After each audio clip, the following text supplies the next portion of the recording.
Saten Marifetler YouTube kanalıma hoş geldiniz. Öncelikle nasılsınız? İyi misiniz? İnşallah hepiniz çok iyisinizdir. Hayırlı, sağlıklı, mutlu, huzurlu günler dileklerimle bugünkü örgü anlatımımda yeni doğan bebekten 1 yaşa kadar olabilecek Selanik örgüden oluşan ve çok kolay bir patik modeli yapımını sizlerle paylaşmak istiyorum. Gerçekten çok kolay. Bakın ayakta da çok güzel durdu. Böyle yumuşacık, puf puf bir bebek patik modeli. Bunu istediğiniz renklerde yapabilirsiniz. Elinizde kalan bütün ipleri böyle patik örerek değerlendirebilirsiniz. Aldığınız siparişlerin yanına kalan iplerden böyle yeni doğan bebek patikleri de yaparak değerlendirmiş olursunuz. Patiğim gerçekten çok kolay. 39 ilmekle başlıyoruz. 39 ilmekle bitiriyoruz. 2 renk patiklik ip kullandım ben. 3 mm şişlerim var ve 1 adet de iğnem var. Makasım var iplerimi kesmek için. Öncelikle bakın bej renkli ipimizle başlayacağız. İpimi boynuma atarak örüyorum. Sizler nasıl örüyorsanız o şekilde başlayabilirsiniz. 39 ilmeğimi şişime atıyorum.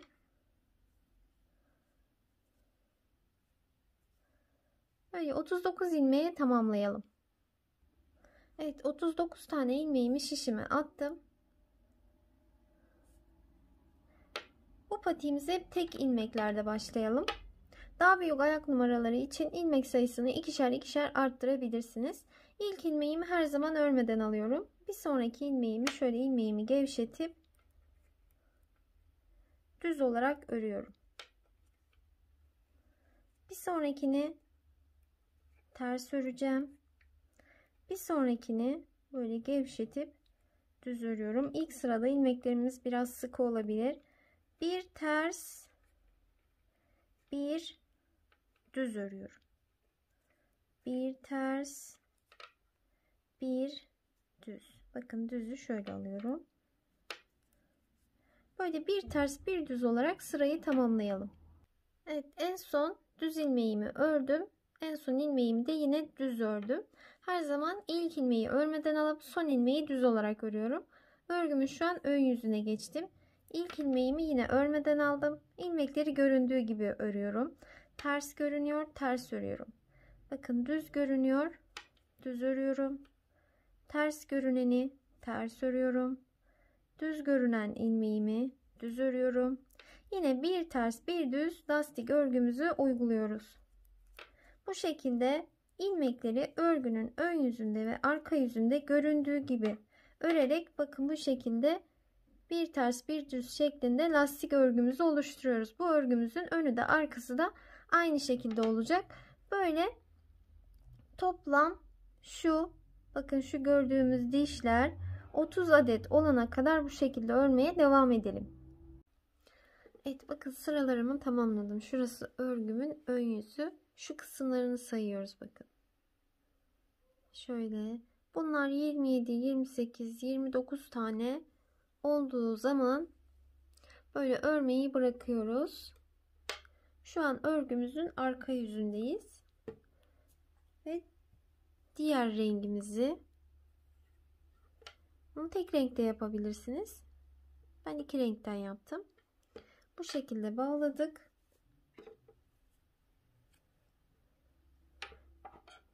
Diğer rengimizi şöyle kesebiliriz artık. Bakın şu lastik örgü kısmını tamamladık. Böyle bunu geriye kıvırmak için bu kadar uzun yaptım ben. Kıvırmak istemezseniz yarısı kadar da yapabilirsiniz şu lastik örgü kısmını. Şimdi şu Selanik örgü kısmına geçeceğiz. İlk ilmeği örelim renk geçişlerinde. Şimdi düz ilmekleri bakın ilmeğimiz düz. Böyle bir alttan batarak düz örelim. Tersi normal ters olarak örelim.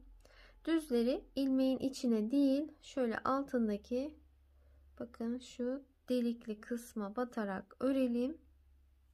Yine düz olarak örelim. İlmeği serbest bırakalım. Tersi ters örelim.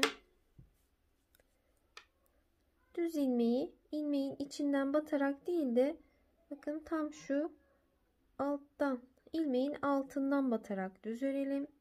İlmeği serbest bırakalım. Tersi ters örelim. Düzleri ilmeğin içine değil, bakın şu altına, hemen şu alt kısma batarak düz örelim. Tersi ters örelim. Bu şekilde sıra sonuna kadar gidelim. Son ilmeğime geldim. Onu normal ilmeğin içine batarak düz örelim. Örgümüzü çevirelim. İlk ilmeği örmeden alalım. Yanındaki ters olarak örelim. Bakın bir sonraki düz, yine onu ilmeğin içine batarak değil, alttan batarak düz örelim. İlmeği serbest bırakalım. Tersi ters örelim. Düz ilmeği şöyle ilmeğin altından batarak düz örelim. Tersi ters, düz ilmeği ilmeğin altından batarak düz örelim. Bu şekilde sıramızı tamamlayalım. Sırayı tamamladım. Örgünün diğer yüzüne geçtim. Tersleri normal ters, düzleri ise bir alttan batarak önde ve arkada aynı şekilde örerek ilerleyelim. Şu şekilde bakın, ilerledikçe kabarık yumuşacık bir örgü modeli ortaya çıkacak. Şöyle şu kısımları sayacağız. Bakın şu kabarık kısımları 1, 2, 3, 4, 5, 6, 7, 8, 9, 10, 11, 12, 13, 14, 15, 16. Bunlar 16 tane olana kadar böyle Selanik örgümüzü örmeye devam edelim. Evet, sıralarımızı tamamladık. Bakın şu kısımlarını saydık. 16 tane olunca şimdi örgümüzü bitiriyoruz. 2 ilmeğin ikisini birlikte ters örelim. Kalan ilmeği diğer şişe alalım. 2 ilmeğin ikisini birlikte ters örelim. Kalan ilmeği diğer şişe alalım. 2 ilmeğin ikisini bir ters örelim. Kalan ilmeği diğer şişe alalım. Bu şekilde çok sık olmayacak şekilde tüm ilmeklere aynı işlemi uygulayalım. Son ilmeğime geldim. Onu şöyle bir ya da iki kez yine ters olarak örelim. İpimizi kısa keselim. Bu şekilde örgüsünü tamamlamış olduk. Patiğimizin şimdi dikimine geçelim. Evet, iğneme ipimi geçirdim. Bakın böyle bej renkli kısmı bu ipimle dikeceğim. Şu kısmı ise yine aynı kendi ipiyle dikeceğim. Burası örgümün ön tarafı. Lastik kısmını örgünün ön yüzünden dikeceğim. Şöyle buradan başlayalım. İpimizi düğümleyelim. İlmeklerin böyle iç taraflarından alarak dikmeye başlayalım.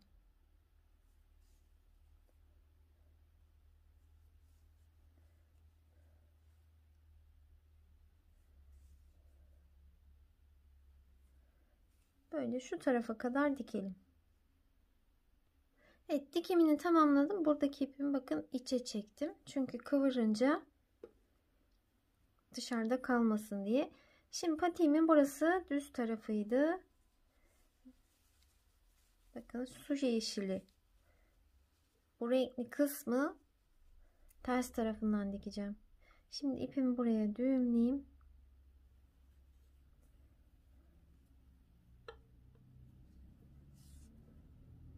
Bu renkle dikimini tamamladık. Boğaz kısmının. Şimdi diğer rengimi alacağım ve şu kısmını şöyle buraya kadar dikeceğim.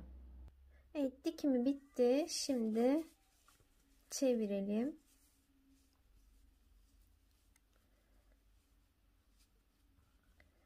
Bu şekilde çevirdik. Şimdi şu düğümlü kısmı iç kısma çekelim. Burada ipimiz. Tamam. Şimdi şöyle giydirelim manken ayağımıza.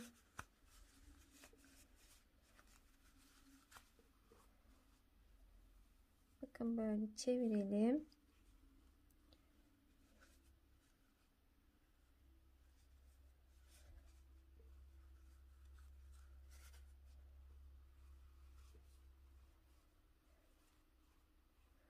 patiğimizi tamamlamış olduk. Bakın böyle yumuşacık taban kısmı. Böyle puf puf duran bir patiğimiz oldu. Yapımı da gerçekten çok kolay. Mutlaka sizlere de yapmanızı tavsiye ediyorum. Bakın renk renk yapabilirsiniz. Çok şirin ve de çok kullanışlı bir patik modeli oldu.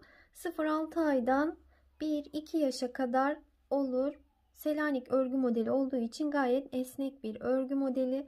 Yumuşacık puf puf. Mutlaka sizler de bu patikten yapın derim.